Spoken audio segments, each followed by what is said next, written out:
I put the video for kids. So I said, "Hey guys, see you in the chat," and then I wasn't able to chat. So, um, do chat filter, community moderator. Let's go. Let's go. Woo, woo. Anyways, my name is Chris. I'm an ISSA certified master trainer. I was an ACFL in the military for a while. I've trained about 500 people in my life. I currently have an injury I'm coming back from. So that kind of sucks. Really sucks, to tell you the truth. I can barely squat a bar. My lower back is never going to be the same. I had a bad accident, but I still train.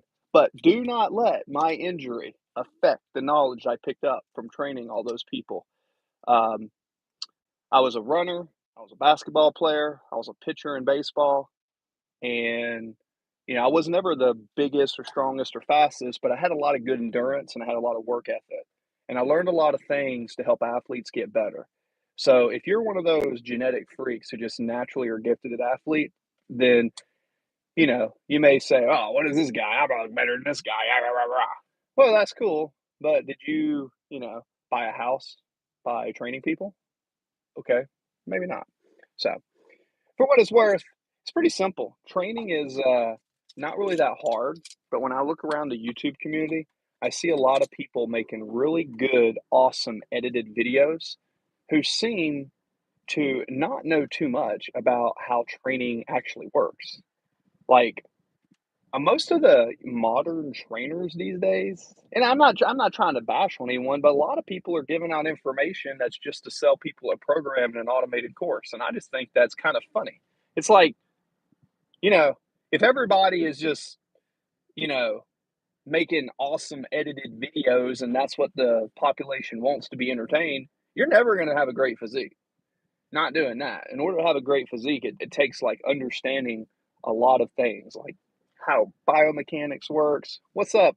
Thanks for coming into chat, man. So, my name is Chris. I'm talking about training tips for anybody, whether it's, oh, and they're gone. But whether it's training for hypertrophy, I mean, for example, does anybody in the chat know the difference between myofibular and sarcoplasmic hypertrophy? Are we training for athletes, full range, partial motion, active, passive, SAID principles? You know, this is your chance. You have a professional trainer on here who's trained about 500 people in his life. Put into the chat. Be respectful and ask some questions. Um, yeah, I'm looking up through here. So far, no chats. If you're in here, give me a thumbs up. Thumbs up for the Yeti cup.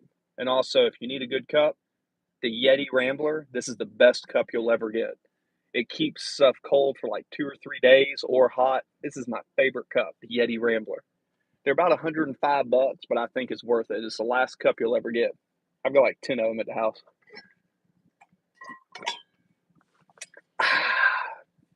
So now's the chance. So if no one's going to ask a question in the chat, it's going to be very simple. If someone wanted to start training, what's the first thing that they should start doing?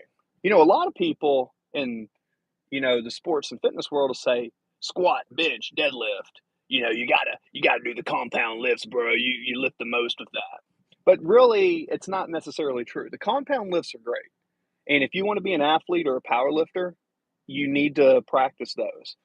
But, take someone from me who severed his lower back, right? I have a nerve out there that's really injured. There's no way I can do squats anymore. And I used to be a pretty big squatter and deadlifter. I was almost 300 pounds at my peak, right?